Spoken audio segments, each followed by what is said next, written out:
Since 2015, unprecedented movement has been sweeping courts around the world.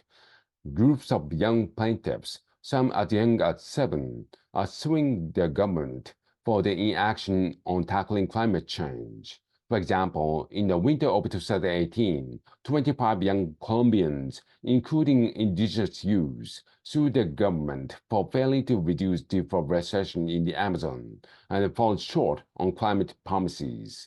This suit, as well as others, argued that destructive environmental policies put the plaintiffs' current and future lives at risk.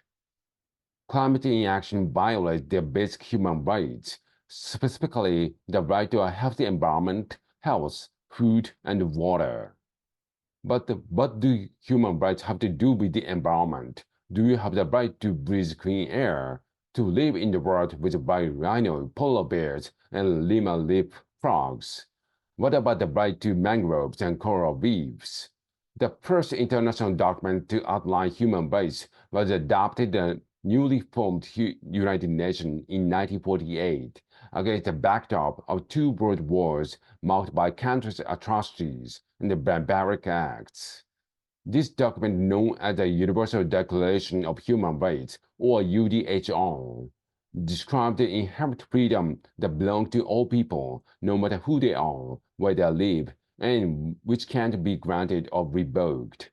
It establishes a right like freedom of thought, political liberties like the right to fair trial, and socio-economic and cultural rights like the right to adequate housing and health care. While the UDHR itself is non-binding, its formation gave people an international recognized set of ethics and standards, and laid the foundation for human rights laws. And since 1948, these liberties have been woven into international treaties, constitutions, and laws, meaning that countries have opted to uphold and protect them. As a result, countless individual human rights struggles and movements have been granted legitimacy and legal basis for pursuing justice. The UDHR makes no mention of nature, biodiversity, or climate. These rights instead first took hold at the national level. Many countries within the global south, often influenced by indigenous laws and worldviews, incorporate the right to healthy environment into the constitutions and regional treaties. Soon, human rights advocates were calling on the rest of the world and the United Nations to recognize this right as well. Many argue that the very principle of UDHR depends on access to healthy ecosystem. Each year, millions of people die from air and water pollution. Declining pollinated population threaten basic food security, and the loss of the coastal habitats has left millions exposed to greater risks from destructive floods and hurricanes. Protecting this right is more urgent now than ever before. Climate change is causing more frequent heat waves, longer droughts, and more destructive wildfires. With a rapid and significant change, the planet is at risk of mass extinction, which could wipe out a quarter of Earth's biodiversity by 2100. Such losses to natural ecosystems would likely have disastrous knock-on effects, further threatening food supplies, destroying livelihoods, and leaving humanity more vulnerable to disease. Thankfully, momentum is building. Today, over 150 countries and jurisdictions have enshrined the right to healthy environment into national legislation.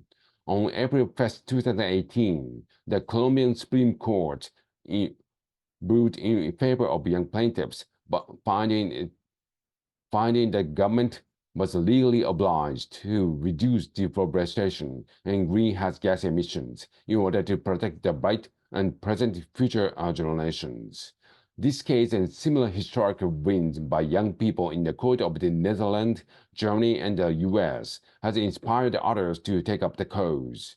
As of the summer of 2023, a wave of more than 2,000 human rights-based environmental cases have been filed across the globe, and this number is likely to grow.